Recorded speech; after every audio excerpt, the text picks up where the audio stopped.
jet engine. People have been theorizing about jet propulsion for hundreds of years. However, the jet engine as we know it was first proposed by Frank Whittle, a British RAF cadet in 1928, and a patent was granted in 1932. Shortly afterwards, in Germany, Ernst Heinkel built the first jet engine-propelled aircraft, and the use of jet engines in military aircraft began. First British jet aircraft was the Gloucester Meteor, which flew toward the end of the Second World War using engines designed by Frank Whittle. By the 1950s, most aircraft were using jet engines. However, they were still very inefficient. Improvements and alterations to the jet engine design resulted in the advent of the turbofan engine design used on many of today's modern airliners and heralded the dawn of the jet age.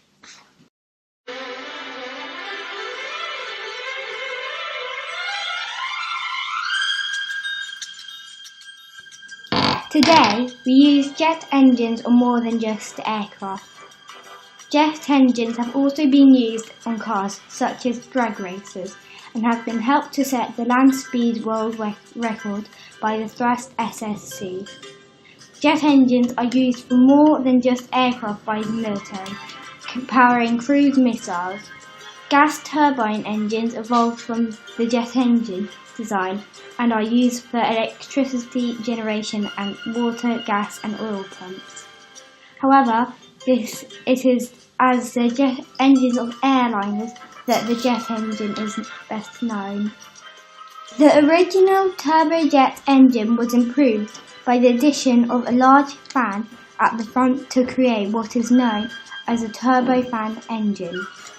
It was this development that made jet engines efficient enough to bring affordable air transport to you and me.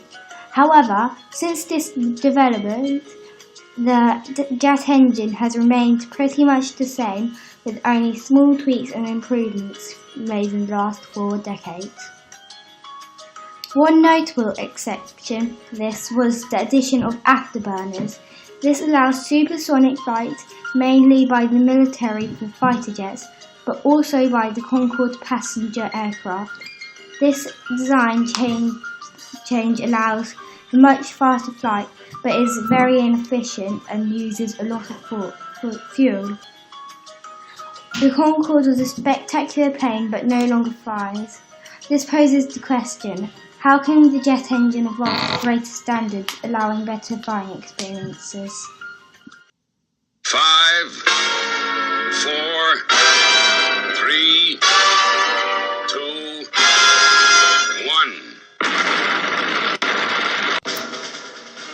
Firstly, we think jet engines could be made more fuel efficient, allowing cleaner skies and oceans and cheaper travel, both by aeroplane and jet boats.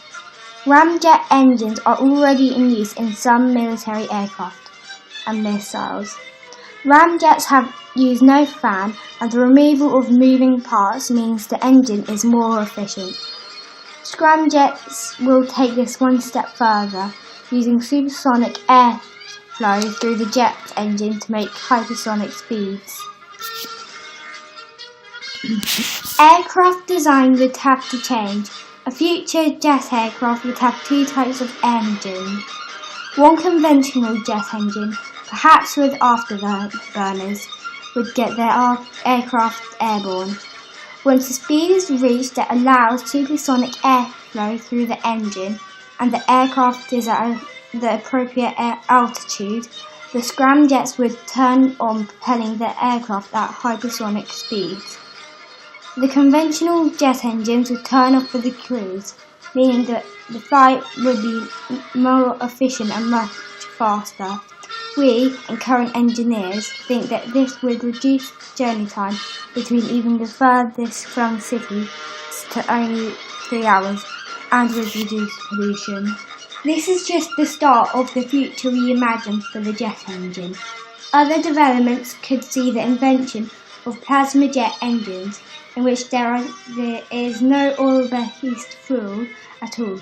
the ignition of compressed air being carried out by electromagnetic, or jets could be made smaller, meaning they could be used for personal transport devices such as jetpacks.